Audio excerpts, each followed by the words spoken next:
Президент Таджикистана Эмомали Рахмон провел телефонный разговор с президентом Узбекистана Шавкатом Мирзиёевым, сообщает пресс-служба главы государства. Главы соседних стран обсудили вопросы развития ситуации на таджикско-кыргызской границе, говорится в сообщении. Известно, что Мирзиёев поддержал достигнутые таджикской и кыргызской сторонами договоренности, направленные на скорейшее урегулирование сложившейся ситуации и недопущение ее эскалации.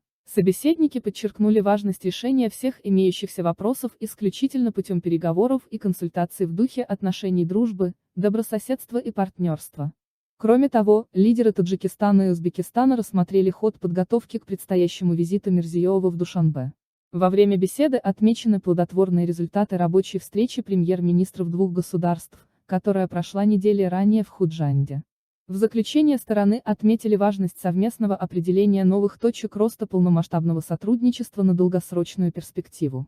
Также известно, что Мирзиёев поговорил по телефону с президентом Кыргызстана Садыром Жапаровым. Они также рассмотрели пути укрепления диалога в конфликтной ситуации на таджикско-кыргызской границе.